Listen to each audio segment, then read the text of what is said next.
அன்பு ஊடக நண்பர்களுக்கு வணக்கம். மத்திய அரசு வருகின்ற மக்கள் தொகை கணக்கெடுப்பு நடத்துகின்ற பொழுது அதனுடன் ஜாதிவாரி கணக்கெடுப்பை நடத்துவோம் என்று அறிவித்திருக்கின்றார்கள்.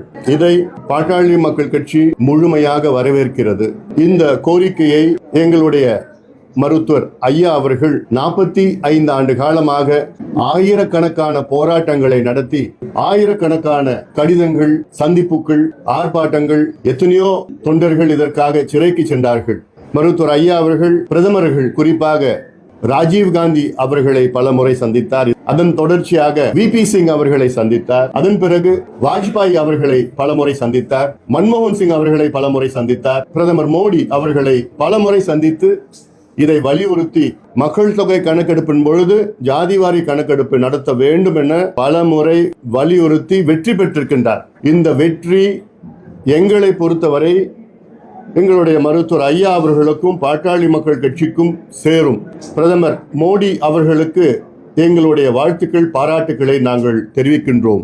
இடையிலே இதை வைத்து யாரையோ அரசியல் செய்து கொண்டிருக்கின்றார்கள். சமூக நீதிக்கு சம்பந்தம் இல்லாதவர்கள் எல்லாம் இதில் எங்களுக்கு பங்களிப்பு இருக்கிறது என்று பேசிக் கொண்டிருக்கின்றார்கள். இது மட்டுமல்ல, பிரதமர் மோடி அவர்கள் வந்தவுடன் எங்களுடைய நீண்ட நாள் மற்றொரு கோரிக்கை, இந்திய பிற்படுத்தப்பட்ட ஆணையத்திற்கு அரசியல் சாசன அந்தஸ்து, கான்ஸ்டிடியூஷனல் ஸ்டேட்டஸ், இது கொடுக்க வேண்டும் என எங்களுடைய நீண்ட நாள் கோரிக்கை. அது எங்கள் என்று சொன்னால் இந்தியாவில் உள்ள அனைத்து ஓபிசி மக்களுடைய கோரிக்கை. அதை பிரதமர் மோடி அவர்கள் நிறைவேற்றியிருக்கின்றார்கள். காங்கிரஸ் ஆட்சி நேரத்தில், நான் அன்று அமைச்சராக இருந்த நேரத்தில் கூட இதை அன்றைய பிரதமர் மன்மோகன் சிங் அவர்களிடம் பல முறை வலியுறுத்தியும் அதை செயல்படுத்தவில்லை. ஆனால் மோடி அவர்கள் இதை செய்திருக்கின்றார்கள். அடுத்தது, மோடி அவர்கள் ரோஹிணி கமிஷன் ஒன்று, ரோஹிணி ஆணையத்தை நிறுவி அதில் ஓபிசிக்குள்ள எந்தெந்த சமுதாயம் அதில் அத்தனை இடங்களை தட்டி செல்கிறார்கள், யாருக்கு கிடைக்கவில்லை என்று இதில் ஒரு ஆய்வு நடத்தி இதை அறிக்கை வெளியில் வந்திருக்கிறது. இப்பொழுது மக்கள் தொகை கணக்கெடுப்பின் பொழுது ஜாதிவாரி கணக்கெடுப்பு நடத்துவோம் என்று அறிவித்திருக்கின்றார்கள். ஆனால் இப்பொழுது காங்கிரஸ் கட்சி அதற்கு சொந்தம் கொண்டாடுவது அல்லது திமுக அதற்கு சொந்தம் கொண்டாடுவது இதெல்லாம் இது ஏற்றுக்கொள்ள முடியாததெல்லாம். அதாவது சுதந்திர இந்தியாவில் முதலாக ஒரு அரசு நாங்கள் ஜாதிவாரி கணக்கெடுப்பு நடத்துவோம் என்று அறிவித்தது இப்போ இருக்கின்ற மோடி அவர்கள் அரசு தான். இவ்வளவு காலமாக காங்கிரஸ் நீங்க ஆட்சி பண்ணீங்களே இந்தியாவை, ஏன் அறிவிக்கல இவ்வளவு காலமா? நான் அப்பொழுது அமைச்சராக இருந்த நேரத்தில் அப்போ இருக்கின்ற உள்துறை அமைச்சர் சிவராஜ் பாட்டீல் அவரிடம் சென்று எப்படியாவது வலியுறுத்தி 140 நாடாளுமன்ற உறுப்பினர்களை கையெழுத்து போட்டு 2011 எடுக்கின்ற மக்கள் தொகை கணக்கெடுப்பில் ஜாதிவாரி கணக்கெடுப்பு நடத்துங்கள் என்று பல முறை கேட்டு வலியுறுத்தி எவ்வளோ அழுத்தம் கொடுத்தோம். அதன் பிறகு அதை ஏற்றுக்கொண்டு கடைசியாக அது சோஷியல் அண்ட் எக்கனாமிக் சர்வேன்னு மாத்திட்டாங்க. ஜாதிவாரி கணக்கெடுப்பு நடத்துவது ஹோம் மினிஸ்ட்ரி நடத்தணும். ஆனால் அப்போ காங்கிரஸ் கவர்மெண்ட் என்ன பண்ணாங்க, சோஷியல் வெல்ஃபேர் மினிஸ்ட்ரிக்கு இந்த வேலையை கொடுத்துட்டாங்க. சோஷியல் வெல்ஃபேர் மினிஸ்ட்ரிக்கு பட்ஜெட்டும் கிடையாது, ஆட்களும் கிடையாது, ஒன்றும் கிடையாது. அதன் பிறகு ஏதோ ஒரு நடத்தினாங்க, அது வெளியில கூட விட முடியாத ஒரு சூழல், ஏதோ ஒன்று கணக்கு நடத்தினாங்க, அவ்வளோதான். அது ஜாதிவாரி கணக்கு இல்லை. அப்போ திமுக காங்கிரஸ் கூட கூட்டணியா இருந்தது அப்போ அறிவிச்ச நேரத்தில். அப்போ நீங்க என்ன பண்ணீங்க? வாஜ்பாய் அவர்கள் பிரதமராக இருந்த நேரத்தில் எங்கள் மருத்துவர் ஐயா அவர்கள் பல முறை அவரை சந்தித்து அத்வானி அவரிடம் வலியுறுத்தி, அப்பொழுது துணை பிரதமர் அத்வானி அவர்கள் வலியுறுத்தி எடுக்கின்ற நேரத்தில் அத்வானி அவர்கள் ஒத்துக்கிட்டார். 2001 மக்கள் தொகை கணக்கெடுப்பில் ஜாதிவாரி கணக்கு நடத்தணும்னு ஒத்துக்கிட்டார். ஒத்துக்கிட்ட நேரத்தில் பார்த்தா குஜராத் பூகம்பம் வந்துடுச்சு. பூகம்பம் வந்தவுடன் அப்புறம் அப்படியே அது விட்டு போயிடுச்சு. ஒவ்வொரு காலகட்டத்திலையும் நாங்கள் வலியுறுத்திட்டு வரோம். மத்தியில் பல முறை வலியுறுத்தி, நான் நாடாளுமன்றத்தில் பல முறை நான் பேசியிருக்கிறேன். சமீபத்தில் 2 மாதத்துக்கு முன்பு கூட நான் நாடாளுமன்றத்தில் தெளிவாக நான் பேசியிருக்கிறேன். வெள்ளக்காரன் எடுத்தது 1931 எடுத்த அந்த டேட்டா வச்சுக்கிட்டு தான், தரவுகள் வச்சுக்கிட்டு தான் இன்னைக்கு நம்ம கொடுத்துட்டு வரோம். நமக்கு இப்பொழுது மாடர்ன் நவீன தரவுகள் வேண்டும் என்று நாடாளுமன்றத்தில் பேசி உடனடியாக மத்திய அரசு ஜாதிவாரி கணக்கெடுப்பு நடத்தணும் அப்படின்னு சொல்லியிருக்கிறேன். இது ஒரு பக்கம். அடுத்தது, எங்களுடைய கோரிக்கை என்னன்னா, தமிழ்நாட்டில் காஸ்ட் சர்வே தமிழக அரசு உடனடியாக அறிவிக்கணும். இதற்கு பல காரணங்கள் இருக்கு. இப்ப நேற்று முதலமைச்சர் ஒரு ட்வீட் போட்டிருக்கார், இது எங்க கோரிக்கையை மத்திய அரசு நிறைவேற்றி இருக்கிறது, இது எங்களுக்கு தான் வெற்றி. என்ன வெற்றி இதுங்க? யாருக்கு வெற்றி இது? உங்களுக்கும் சமூக நீதிக்கு என்ன சம்பந்தம் இருக்கு? ஜாதிவாரி கணக்கெடுப்பு நடத்துவது சர்வே நாங்க கேட்கிறோம். சென்சஸ் எடுப்பது மத்திய அரசு நடத்தணும். மக்கள் புரிஞ்சுக்கணும், சென்சஸுக்கும் சர்வேக்கும் என்னென்ன வித்தியாசங்கள் இருக்கிறது. நேற்று சில தொலைக்காட்சியில பார்த்தேன், அவங்களுக்கு என்னன்னு தெரியாமலே உலகிட்டு இருக்கிறாங்க ஆளுங்கட்சி சார்ந்தவர்கள். என்னன்னு தெரியல, ரியாலிட்டியே தெரியல. சென்சஸ் என்பது மத்திய அரசு தான் எடுக்கணும், மக்கள் தொகை கணக்கெடுப்பு மத்திய அரசு தான் எடுக்கணும் சென்சஸ். அது கூட ஜாதிவாரி கணக்கெடுப்பு மத்திய அரசு சென்சஸ் கூட எடுக்கிறது, அது இன்னொரு அடிஷனல் டேட்டா தான். இந்த சென்சஸ் மத்திய அரசு எடுக்கிறது இப்ப பிராக்டிக்கலா என்ன ஆகும் பாருங்க. கடைசி சென்சஸ் எடுத்தது 2010 இருந்து எடுக்க ஆரம்பிச்சாங்க. அந்த டேட்டா நமக்கு எப்ப வந்ததுன்னா 2013 வந்தது. 3 ஆண்டுகள் ஆச்சு அந்த டேட்டா வரத்துக்கு, அது கம்பைலேஷன்லாம் போட்டு அறிவிக்கிறதுக்கு. இப்போ மத்திய அரசு அறிவிச்சிருக்கிறது அடுத்த சென்சஸ்ல காஸ்ட் சென்சஸ் கூட நாங்க சேர்த்து எடுப்போம். தனியா காஸ்ட் சென்சஸ் சொல்லல. காஸ்ட் சென்சஸ் மக்கள் தொகை கணக்கெடுப்பு எப்ப எடுக்க போறாங்கன்னா 2026லயோ 7லயோ எடுப்பாங்க. அதை எடுத்துட்டு அடுத்த 3 ஆண்டுகள் அல்லது 4 ஆண்டுகள், இது நான் சொல்றது சென்சஸ் டேட்டா மட்டும். இப்ப நீங்க அதுல ஜாதிவாரி சேர்த்து டேட்டா சேர்த்தீங்கன்னா அது இன்னும் ஒரு 4-5 ஆண்டுகள் ஆகும் முதல்ல நமக்கு டேட்டா வரத்துக்கு. இடையில நாங்க ஏன் தமிழக அரசை சர்வே எடுக்கணும்னு நாங்க சொல்றோம்னா பல காரணங்கள் இருக்கு. ஒன்று, உச்ச நீதிமன்றத்தில் 69 விழுக்காடு வழக்கு நிலுவையில் இருக்கு. இந்த வழக்கு 2007 போட்டது, பிறகு 2010 ஒரு தீர்ப்பு வந்தது, 2018 மறுபடியும் இன்னொரு வழக்கு போட்டாங்க, 2020 இன்னொரு வழக்கு போட்டாங்க. இந்த வழக்கெல்லாம் சேர்த்து இந்த வழக்கு என்னைக்குன்னா வரும். உச்ச நீதிமன்றம் நீதிபதிகள் கேட்கறது, தமிழ்நாட்டில் டேட்டா இருக்கா? 69 விழுக்காடு மக்கள் பிசி, எம்பிசி, எஸ்சி, எஸ்டி இருக்கிறாங்களா? நியாயப்படுத்துங்க சொல்லியிருக்கிறாங்க. இந்த வழக்கு என்னைக்கு வேணா வரும். நீங்க இல்ல மத்திய அரசு எடுக்கிறாங்க சொன்னா மத்திய அரசு எடுக்கிறதுக்கு எப்படியாவது 3, 4, 5, 6 ஆண்டுகள் கூட ஆகலாம். இது பிராக்டிக்கல் இஷ்யூ. இடையில கேஸ் வந்துருச்சுன்னா இதை ரத்து பண்ணிடுவாங்க, 69 விழுக்காடு ரத்து பண்ணிடுவாங்க. இது ஒண்ணு. ரெண்டாவது, நான் சொல்றது மிக முக்கியமானது, ஏன் தமிழக அரசு சர்வே எடுக்கணும், காஸ்ட் சர்வே எடுக்கணும் under the 2008 Indian statistical act. இப்போ நாடாளுமன்றத்தில் ஒரு சட்டம் நிறைவேற்றுறாங்க. எதுக்கு இந்த சட்டத்தை கொடுக்குறாங்க? கணக்கெடுப்பு சட்டம்.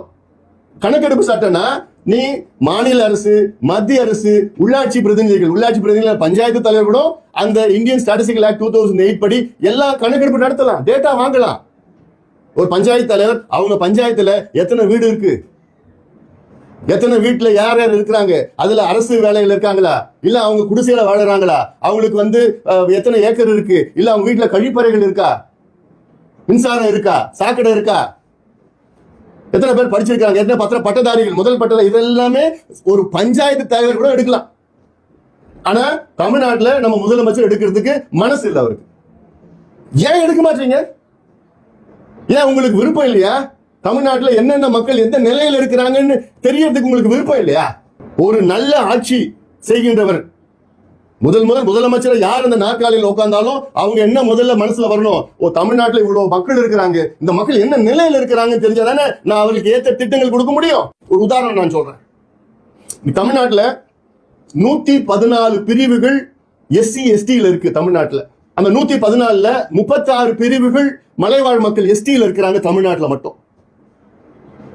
மீதி இருக்கிற 78 பிரிவுகள் எஸ்சியில் இருக்கிறாங்க. தாழ்த்தப்பட்ட பட்டியலின மக்கள்ல 78 பிரிவுகள் இருக்கிறாங்க. இது ரெண்டு சேர்த்துதான் எஸ்சி எஸ்டி. இதுக்கு தமிழ்நாட்டில் 19 விழுக்காடு இடஒதுக்கீடு, 18+1.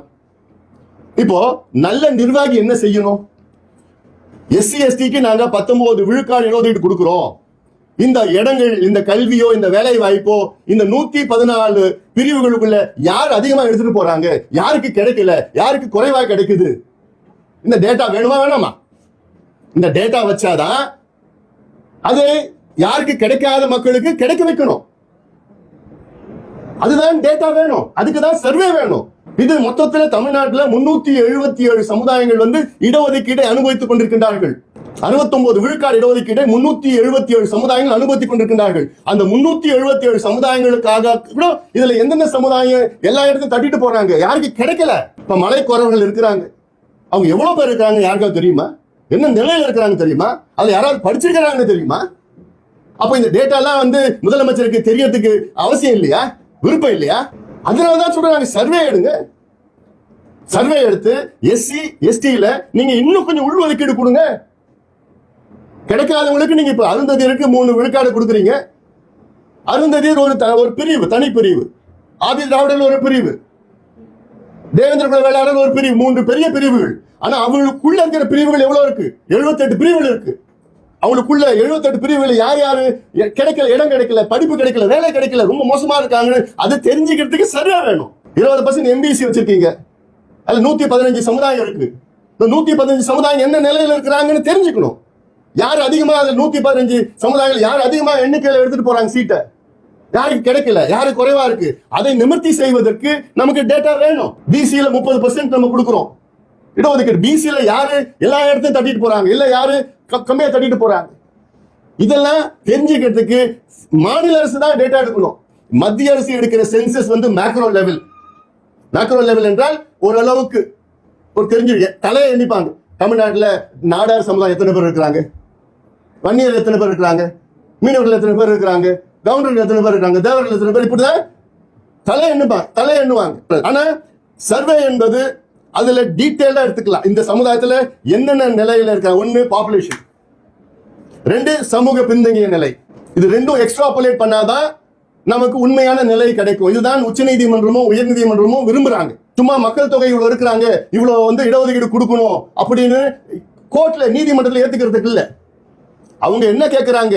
சமூக பின்தங்கிய நிலை எப்படி இருக்கு, மக்கள் தொகை எப்படி, ரெண்டுமே சேர்ந்து நியாயப்படுத்துங்க, ஜஸ்டிஃபை பண்ணுங்க. ஏன் இவங்களுக்கு இவ்வளவு கொடுக்கணும், ஏன் இவங்களுக்கு இவ்வளவு கொடுக்க தேவையில்லை. அதுதான், அதுக்கு நமக்கு டேட்டா வேணும், அதுக்கு சர்வே பண்ணதான் கிடைக்கும்.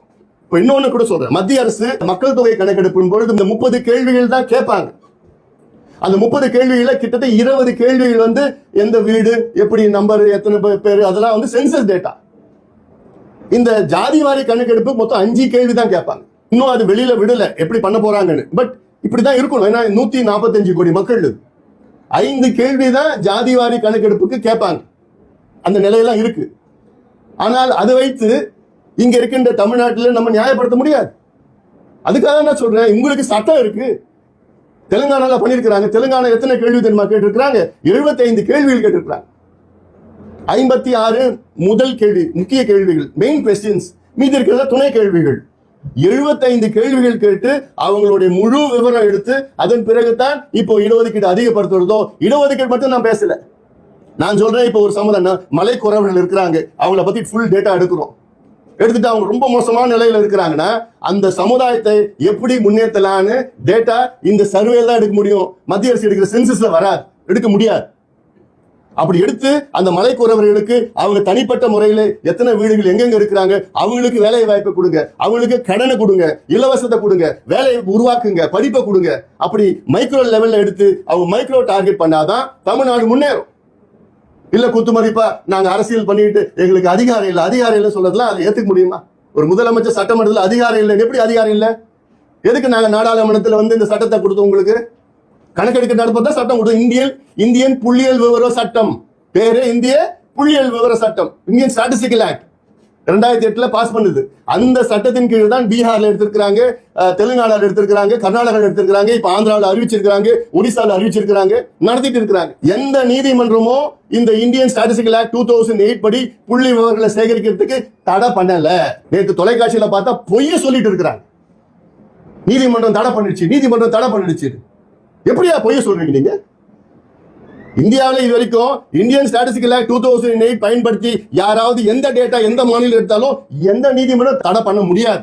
அதுல வந்த டேட்டா வச்சு அதை நியாயப்படுத்தல. பீகார்ல என்ன தடை பண்ணாங்கன்னா அது வைத்த இடஒதுக்கீடு அதிகப்படுத்த எப்படி பண்ணாங்கன்னா மக்கள் தொகையை வச்சுதான் அதிகப்படுத்தினாங்க, சோசியல் பேக்வர்ட்னஸ் வச்சு அதிகப்படுத்தல, ரெண்டுத்தையும் நியாயப்படுத்தல. அதனாலதான் தடை பண்ணிருக்கிறாங்க.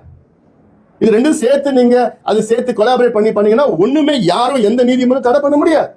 தமிழ்நாட்டுக்கு இருக்கிற பிரச்சனைகள் மற்ற மாநிலங்களுக்கு இல்ல. அதுக்காகத்தான் நாங்க மீண்டும் சொல்றோம், தமிழக அரசு இதை உடனடியாக எடுத்து நீங்க அதை நியாயப்படுத்தி உங்களுக்கு தெரியணும். மீனவர் சமுதாயம் எத்தனை பேர் இருக்கிறாங்க, என்ன நிலையில இருக்கிறாங்க, அவங்களுக்கு வீடு இருக்குதா, போட் இருக்குதா, இப்படி எல்லாம் தேர்ந்து எல்லாம் இப்ப எம்பிசில உள்ஒதுக்கீடு கொடுக்கணும்னா இந்த சர்வே தான் பண்ண முடியும். பிசியில நீங்க உள்ஒதுக்கீடு கொடுக்கணும்னா சர்வே பண்ணணும். ஏன் எஸ்சியில நீங்க இன்னும் உள்ஒதுக்கீடு கொடுங்க. நீங்க அருந்ததியருக்கு நீங்க உள்ஒதுக்கீடு கொடுங்க, அது கிராஸ் லெவல், மேக்ரோ லெவல்ல. அதுக்குள்ள நீங்க எத்தனையோ பிரிவுகள் இருக்கு, அவங்களுக்கு நீங்க உள்ஒதுக்கீடு கொடுக்கணும்னா நீங்க சர்வே தான் பண்ணணும். சென்சஸ் வச்சு ஒன்றும் பண்ண அது மாதிரி டேட்டா கிடைக்க போறது கிடையாது அதுல. அதனால ஒவ்வொரு பிரிவுக்குள்ள நீங்க உள்ஒதுக்கீடு கொடுக்கணும்னா சர்வே பண்ணணும். இன்னொன்னு, இப்ப நேற்று கூட பேசுறாங்க, திமுக சார்ந்தவங்க பேசி பொய்ய சொல்லிட்டு இருக்காங்க. அதாவது சுதந்திர இந்தியாவில் இது வரைக்கும் கணக்கெடுப்பு நடத்தல. கணக்கெடுப்பு நடத்தாம நீங்க எப்படி நீங்க 30% தமிழ்நாடுல பிசி கொடுத்தீங்க? எப்படி தமிழ்நாடுல நீங்க எம்பிசி 20% கொடுத்தீங்க? எப்படி நீங்க தமிழ்நாட்டுல 3.5% இஸ்லாமியர்களுக்கு நீங்க கொடுத்தீங்க? எப்படி தமிழ்நாட்டுல நீங்க 3% அருந்ததியர்களுக்கு கொடுத்தீங்க? எந்த கணக்கெடுப்பு நடத்தீங்க நீங்க? எந்த டேட்டா வச்சு கொடுத்தீங்க? இந்த டேட்டாலாம் சட்டநாதன் கமிஷன் 69ல 70ல அவங்க கொடுத்த டேட்டா, எக்ஸ்ட்ராபுலேட் பண்ண டேட்டா. அதன் பிறகு அம்பாசங்கர் அவர்கள் 84 85ல டோர் டு டோர் எனுமரேஷன் பண்ண டேட்டா. அதன் பிறகு ஜனார்தன் அவர்கள் வந்து இதெல்லாம் சேர்த்து கலெக்ட் பண்ணி கொலேட் பண்ணி அதுக்கப்புறம் அவர் ரெக்கமெண்டேஷன் கொடுக்கிறார். அதை வச்சுதான், இந்த டேட்டா வச்சுதான் 20% எம்பிசி கொடுக்குறீங்க. அது கோர்ட் ஏத்துக்குச்சு, நீதிமன்றம் ஏத்துக்குச்சு. 10% அதுல வன்னியர்களுக்கு கொடுத்தா அதுல என்ன பிரச்சனை? அதையே ஏத்துக்கல. 20% ஏத்துக்கிறீங்க, கோர்ட்டும் ஏத்துக்குச்சு, நீங்களும் ஏத்துக்கிறீங்க. அதே டேட்டா வச்சு வன்னியர்களுக்கு 10% கொடுத்தா அதையே ஏத்துக்க மாட்டீங்க. அதே டேட்டா வச்சுக்கிட்டு அதே ஜனார்தன் ரெக்கமெண்டேஷன் 3% இஸ்லாமியர்கள் கொடுக்குறாரு, அது ஏத்துக்கிறீங்க. இதே ஜனார்தனன் 3% அருந்ததியர் கொடுக்கணும்னு சொல்றாரு, அது ஏத்துக்கிறீங்க. இதே ஜனார்தனன் வன்னியர்களுக்கு 13% கொடுக்கணும்னு சொல்றாரு, அது மட்டும் ஏன் ஏத்துக்க மாட்டீங்க? என்ன நியாயம் அது? இது நான் வந்து இங்க வன்னியர் பிரச்சனை மற்ற பிரச்சனை அதெல்லாம் சொல்லல. there is a bigger problem than இந்த பிரச்சனை. பெரிய பிரச்சனை இருக்கு தமிழ்நாட்டுக்கு. 69 விழுக்காடு உள்ஒதுக்கீடு, நம்முடைய உரிமைகள். பேசிக் என்னன்னா, ஒரு முதலமைச்சர் தெரிஞ்சுக்கணும் எந்தெந்த சமூகங்கள் எந்த நிலையில் இருக்கு, எந்தெந்த மாவட்டத்தில் என்னென்ன சமுதாயங்கள் இருக்கு, அந்த மாவட்டத்தை வளம் பெற. இப்போ ஒரு உதாரணம் நான் சொல்றேன், தமிழ்நாட்டில் 38 மாவட்டம் இருக்கு. இந்த 38 மாவட்டத்தில் 20 மாவட்டம் மிக மிக மிக மிக பின்தங்கிய மாவட்டங்கள். அந்த 20 மாவட்டத்தில் 15 மாவட்டங்கள் வட மாவட்டங்கள். இந்த 15 மாவட்டத்தில் பாத்தீங்கன்னா கல்வியில கடைசி 15 இடத்துல வருது. எப்போ? 30 வருஷமா வருது. சுகாதாரத்துல கடைசியில வருது. குடிசையில அதிகமா இருக்கிற தமிழ்நாடு, அதிகமா குடிசை இருக்கிற மாவட்டங்கள் இந்த 15 மாவட்டம். தனிநபர் வருமானம் மிக குறைவான மாவட்டம் இந்த 15 மாவட்டம். தொழில் இல்லாத மாவட்டம் இந்த 15 மாவட்டம். வேலை வாய்ப்பு இல்லை, ஆனா டாஸ்மாக் விற்பனையில முதல் இடத்துல இருக்கு. முதல் ஃபர்ஸ்ட் 15ல இந்த 15 மாவட்டம் வருது. அப்போ என்ன, நீங்க ஒரு முதலமைச்சரா நீங்க என்ன செய்யறீங்க? என்ன செய்யணும்? என்ன? ஒண்ணும் செய்யல. அப்போ இந்த மாவட்டத்தை, இந்த மாவட்டத்தில் யார் வாழ்றா? பட்டியலின மக்களும் வன்னியர்களும் அதிக அளவில் எண்ணிக்கையில் இருக்காங்க. எல்லா சமுதாயம் இருக்கு, இந்த 2 சமுதாயம் எண்ணிக்கையில் அதிகமா இருக்கு. அப்போ நீங்க இது சம்பந்தமா திட்டங்கள் நீங்க கொடுத்து அதுக்கு கணக்கெடுப்பு நடத்தி இந்த பகுதியில் என்ன இருக்குன்னு தெரிஞ்சாதானே நீங்க பண்ண முடியும், ஸ்கீம்ஸ் பண்ண முடியும், திட்டம் கொடுக்க முடியும். எல்லாமே இடஒதுக்கீடு பத்தி நான் பேசல. இடஒதுக்கீடு என்பது ஒரு part of the process, development process, அவ்வளவுதான். அதுக்கப்புறம் சமூக நல திட்டங்கள் இருக்கு, அது வேலை வாய்ப்பு உருவாக்குறது, அதன் பிறகு வந்து கடன் கொடுத்து அவங்கள முன்னேற்றுவது, இதெல்லாம் பல வகையான முன்னேற்றங்கள் இருக்கு. இதுக்கெல்லாம் டேட்டா. அப்ப எங்க டேட்டா இருக்கு உங்களுக்கு? என்ன டேட்டா வச்சு நீங்க இதெல்லாம் நீங்க அறிவிக்கிறீங்க? அப்ப உங்களுக்கு டேட்டாவே வேண்டாம். அப்ப நீங்க என்ன நிர்வாகம் பண்றீங்க டேட்டா இல்லாம? ஏன் பஸ்ல போய் இலவச பெண்களுக்கு பஸ்ன்னு சொன்னீங்க, அதுல நீங்க கணக்கெடுப்பு நடத்துறீங்கல்ல? எத்தனை பேர் எலிஜிபிள் கணக்கெடுப்பு நடத்துறீங்கல்ல? நீங்க எத்தனை பெண்கள் எலிஜிபிள் கணக்கெடுப்பு நடத்துறீங்கல்ல? இல்ல நீங்க 1000 ரூபாய் கொடுக்குறீங்களே, அதுக்கு நீங்க டேட்டா சேகரிச்சுட்டு எத்தனை பெண்களுக்கு 1000 ரூபாய் கொடு, நல்ல திட்டங்கள் கொடுத்து உதவித்தொகை கொடுக்கறதுக்கு எலிஜிபிள் அது பண்றீங்கல்ல? ஏன் எத்தனை தெருநாய்கள் ஓடிட்டு இருக்கு தமிழ்நாட்டில் ஓடிட்டு இருக்கு டேட்டா வச்சிருக்கீங்கல்ல? எத்தனை மாடு வந்து ரோட்ல மேய்ஞ்சிட்டு இருக்கு டேட்டா வச்சிருக்கீங்கல்ல? அதுக்கு ஏற்ப நீங்க நடவடிக்கை எடுக்கிறீங்கல்ல? அப்போ நீங்க மக்கள் தொகையில மக்கள் சபையில சமுதாயங்கள் எத்தனை சமுதாயங்கள் என்ன நிலையில இருக்குன்னு தெரிஞ்சுக்கிறதுக்கு கூட உங்களுக்கு மனசு இல்லை. அதிகாரம் இருக்கு, சட்டம் இருக்குது, ஆள் இருக்கு, நிதி இருக்குது, அதிகாரிகள் இருக்கிறாங்க, மற்ற மாநிலங்கள் எடுத்துட்டாங்க, எல்லாம் பண்ணிட்டாங்க. ஆனா கேட்டா எங்களுக்கு மத்திய அரசு தான் பண்ணும். இப்ப மத்திய அரசு அறிவிச்சோடனே அது நாங்க சொல்லிதான் இவங்க அறிவிச்சு என்ன இதுல. அதனால இது முதலமைச்சர் அவர்களுக்கு என்னுடைய அன்பான வேண்டுகோள். மத்திய அரசு அறிவிச்சிருக்கிறாங்க, இது கொஞ்சம் காலம் ஆகும், நாங்களும் வலியுறுத்துவோம். வலியுறுத்து இல்லாம இருக்க போறதில்ல, சீக்கிரம் எடுக்கணும்னு சொல்ல போறோம். ஆனா இது தனியா காஸ்ட் வைஸ் சென்சஸ் எல்லாம் இல்ல. இது மக்கள் தொகை சென்சஸ் எப்போ எடுக்கிறாங்களோ அப்பதான் இது சேர்த்து எடுப்பாங்க. சென்சஸ் எப்போ எடுப்பாங்கன்னு அறிவிக்கல. அதனால அதுக்குள்ள ஒரு தலைமுறை போயிடும். அப்போ ஒரு தலைமுறை உங்களால வீணாகணுமா? அதுக்காகத்தான் நான் சொல்றேன், பீகார்ல எடுத்தது, தெலுங்கானால எடுத்தது, ஆந்திராவில், கர்நாடகா, ஒரிசால எடுக்கிறதெல்லாம் அது நீங்க எடுங்க. உங்க கூட்டணி கட்சி தானே எடுத்திருக்கிறாங்க. உங்க கூட்டணி தானே தெலுங்கானாலையும் கர்நாடகாவிலையும் இருக்கிறாங்க. அவங்க எடுத்து முடிச்சிட்டாங்கல்ல, ஏன் உங்களால எடுக்க முடியல? அதனால முதலமைச்சர் அவர்கள் இன்னும் எங்க கோரிக்கை நிச்சயமா தமிழக அரசு எடுங்க. நீங்க சமூக நீதினு பேசுறீங்கல்ல, உண்மையிலே உங்களுக்கு சமூக நீதி மீது அக்கறை இருந்தால் தமிழ்நாட்டில் பட்டியலின மக்கள் உள்ளிட்ட எல்லா சமுதாயங்களும் என்ன நிலையில் இருக்கிறார்கள், அவர்களுக்கு என்ன தேவைகள் என்பது இந்தியன் ஸ்டாட்டிஸ்டிக்கல் ஆக்ட் 2008 படி சர்வே எடுத்து அதற்கேற்ப நலத்திட்டங்களோ இடஒதுக்கீடுகளோ வேற என்னென்ன வழிகளோ அவர்களை முன்னேற்றதற்கு அத்துணை நடவடிக்கைகளும் முதலமைச்சர் எடுக்கணும்னு நாங்க கேட்டுக்கோம்.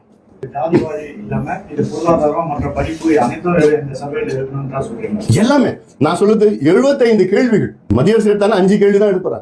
ஒரு காலம் ஓபிசினா என்ன கம்யூனிட்டி, அதுல சப்காஸ்ட் என்ன, இதுதான் எடுப்பாங்க. தவிர அவங்களுக்கு என்ன அதுல எவ்வளவு வருமானம், வீடு இருக்குதா, முதல் பட்டதாரியா, குடிசை இருக்குதா, பாத்ரூம் இருக்குதா, அதெல்லாம் எடுக்க போறது இல்லை. ஜென்ரலா இது ஒரு கிராஸ் லெவல், மேக்ரோ லெவல் எடுப்பாங்க. ஆனா அது எடுக்கிறதும் இன்னும் கொஞ்சம் காலம் ஆகும். அதை எடுத்து கம்பைல் பண்ணி அதெல்லாம் போட்டு பண்றது. சென்சஸ் மட்டும் 3 வருஷம் ஆகுது. அது கூட காஸ்ட் சென்சஸ் எடுத்தாலே இன்னும் டைம் ஆகும். பிளஸ் அது கம்பைல் பண்ணி வரதுக்கு டைம் ஆயிடும். அதனால இது நாம உடனே எடுத்தது. இதுக்கு அப்புறம் என்ன, சுப்ரீம் கோர்ட்ல கேஸ் இருக்கு, இது முக்கியமானது. சுப்ரீம் கோர்ட்ல கேஸ் இருக்கிறப்போ நம்ம பாட்டு அப்படியே விட்டுட்டோம்னா அப்புறம் நம்ம 69 விழுக்காடு போய் அப்புறம் அதுவும் போயிட போகுது. மத்திய அமைச்சர் பேசும்போது ஒரு விஷயம் சொல்லியிருக்காரு, மாநிலங்கள் தாங்களாகவே எடுத்துக்கொண்டால் சில குழப்பங்கள் குளறுபடியில் ஏற்பட வாய்ப்பு இருக்கு. அதே மத்திய அமைச்சர் என்ன சொன்னார் தெரியுமா? சில மாநிலங்களை நல்லா எடுத்துக்கிறாங்க, சில மாநிலங்களை சரியா எடுக்கலன்னு சொல்லியிருக்காரு. மற்ற இதுல எல்லாம் பண்ணும்போது இங்க மட்டும் தயக்கம் காட்டுறது யாரை பார்த்து பயப்படுறாங்க? சரியில்லை, இந்த கேள்வி நீங்க முதலமைச்சரை கேட்கணும். அதிகாரம் இல்லை என்று சட்டமன்றத்தில் பேசியிருக்கிறார். இது ரொம்ப தவறானது. தெலுங்கானாவில் இதே சட்டம் தான், இந்தியாவுக்கு இந்த சட்டம் பொருந்தும். அந்த இந்தியாவுக்கு பொருந்துகிற சட்டத்துல தெலுங்கானால எடுக்கிறாங்க, ஆந்திராவில் எடுக்க ஆரம்பிச்சுட்டாங்க, ஒரிசால எடுக்க ஆரம்பிச்சுட்டாங்க, கர்நாடகாவில் முடிச்சுட்டாங்க, பீகார்ல முடிச்சுட்டாங்க இதே சட்டத்தின் கீழ். அப்போ இந்த சட்டம் தமிழ்நாடு பொருந்தாதா? தமிழ்நாட்டுக்கு இந்த சட்டம் தான் பொருந்தும். அந்த சட்டத்தின் கீழ் தான் எடுங்க. தெலுங்கானால 75 கேள்விகள் கேட்டிருக்கிறாங்க. அப்போ டீடைல் தான் எடுக்கிறது அது. ஏன்னா நீங்க இவ்வளவு நாளுக்கு அப்புறம் எடுக்கிறீங்க, 1931 அப்புறம் இப்ப எடுக்கிறீங்க.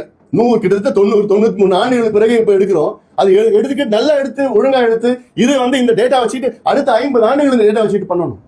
காங்கிரஸ் தலைவர் செல்வம் பண்றீங்க, 10 ஆண்டுகளாவே இல்லாம ஒரு தேர்தல், பீகார் தேர்தல் அந்த நோக்கத்துக்காக பண்றீங்களா? புதுசா நான் அப்படின்னு கேட்டிருக்காரு. அதாவது மோடி அரசு இதெல்லாம் சொல்றேன். இப்ப என்ன வேணா, இப்ப இவங்க இவ்வளவு நாள் இந்தியாவை ஆண்டாங்கல்ல, அப்பயும் அறிவிக்கல, பேருக்குன்னு ஒன்று அறிவிச்சுட்டு அப்புறம் அதை மாத்திட்டாங்கல்ல. ஏதாவது கேள்வி கேட்கறாங்கன்னா பதில் சொன்னா இப்படி சொல்லிட்டு போலாம்.